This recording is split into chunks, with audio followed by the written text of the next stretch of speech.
Picture this. You've worked your entire life.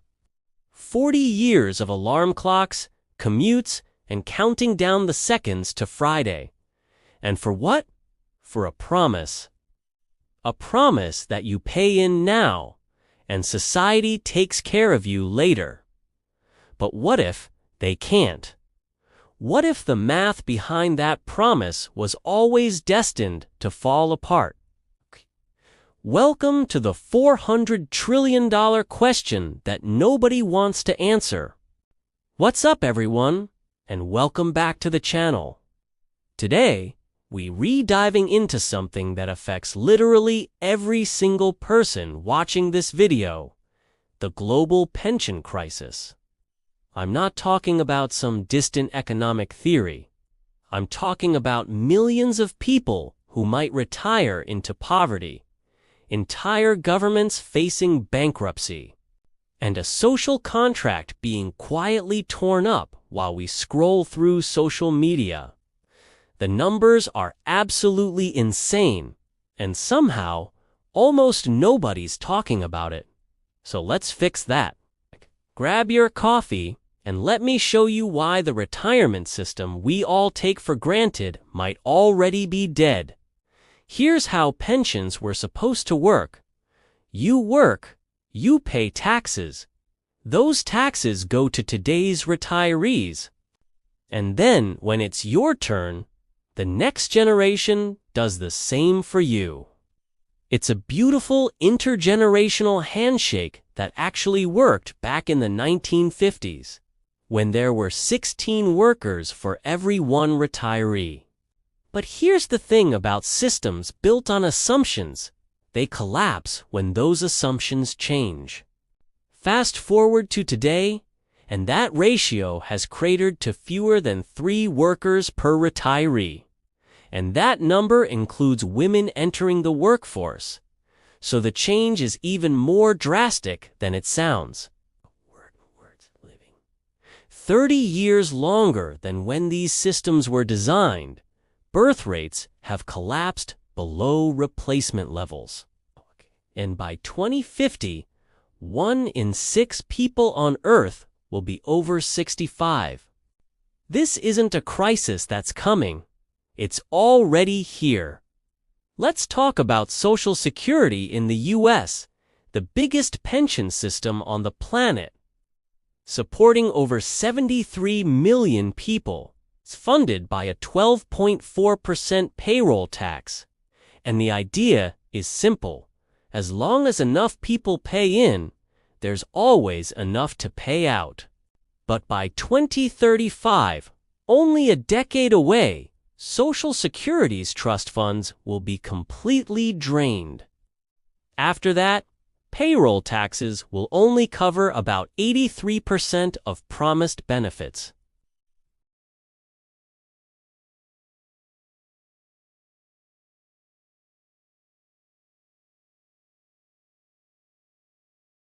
For someone living on $1,900 a month, that's $300 gone.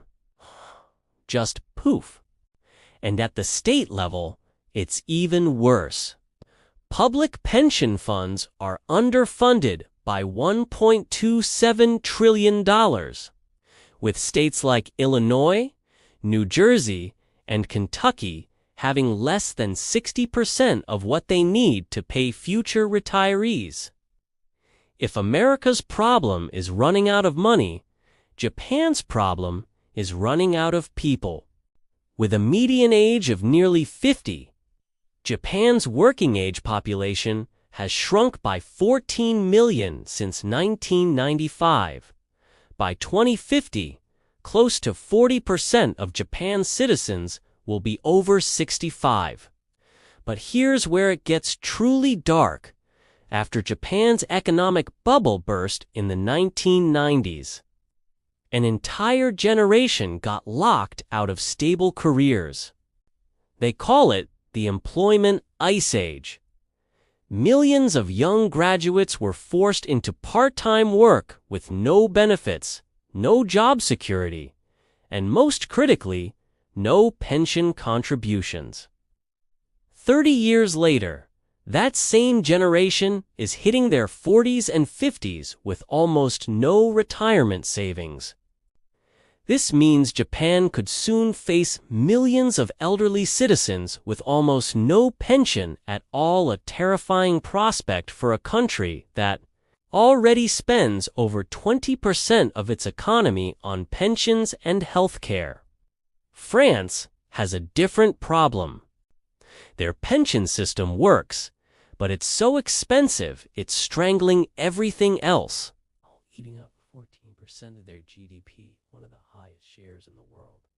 Every euro spent keeping pensions afloat is a euro that can't go to hospitals, infrastructure, energy, or defense. When President Macron tried raising the retirement age from 62 to 64, millions took to the streets in protest. Then there's China, which is aging at record speed thanks to decades of the one-child policy, leaving them with a narrow base of young workers. By 2050, nearly 366 million Chinese citizens will be over 65 more than the entire U.S. population today, according to government forecasts. China's national pension fund could run dry by the early 2030s. The World Economic Forum estimates that by 2050 there will be a $400 trillion gap between what people need in retirement and what's actually been saved. That's 4 times the size of the entire global economy today. So we've got a massive problem on our hands. But here's the real question. Why isn't anyone fixing it? We'll dive into the political nightmare that's stopping reform, the countries that tried radical solutions and failed, and the few nations that are actually getting it right. Okay. From America's depleting Social Security to Japan's lost generation to the massive $400 trillion retirement gap. Now, let's talk about why nobody's fixing it. What happens when countries try radical solutions and which nations are actually getting it right? Let's dive in. So if this problem is so obvious, why isn't anyone fixing it? Simple. Politics. Every solution comes with short-term pain, and politicians don't get rewarded for solving long-term problems. They get punished for making anyone uncomfortable right now. That's why leaders from both parties take the same stance. Social Security won't be touched. It's going to be strengthened. Fixing pensions means asking people to either work longer, pay more, or get less. And none of those options wins elections. There are basically 3 ways to fix this. Raise the retirement age. But France had nationwide protests over adding just 2 years. Cut benefits, but that risks pushing millions of seniors into poverty. Or raise taxes. But young workers already crushed by housing costs and student debt increasingly do you unbelieve they'll ever see the benefits they repaying for. And here's the kicker. Older voters are the most likely to turn up at the ballot box and have the most to lose from reforms, so politicians have every incentive to protect benefits even if it means bankruptcy later. Some countries have tried more radical approaches with mixed results. Chile went full privatization in 1981, replacing state pensions with private retirement accounts managed by investment firms. For a while, it looked like a success story that inspired reforms across Latin America and Eastern Europe. But over time, cracks appeared. Many workers couldn't afford to contribute enough. Market downturns slashed returns. And pensions ended up far smaller than promised, forcing the government to step back in and guarantee minimum payments. Australia tried a different route with their superannuation system, mandatory retirement savings built into every workplace. Employers contribute a percentage of income into personal accounts that grow over time. It's transformed Australia into one of the world's biggest holders of retirement assets. More than $4 trillion total. But those generous tax breaks cost the government 1.9% of GDP annually in lost revenue. Plus, wealthier Australians benefit most because they can contribute more and maximize tax advantages, while lower-income workers end up relying on the same public pension the policy was meant to relieve.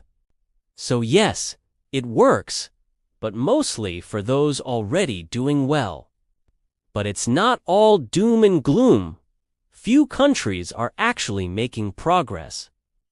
Denmark tied their retirement age directly to life expectancy, so as people live longer.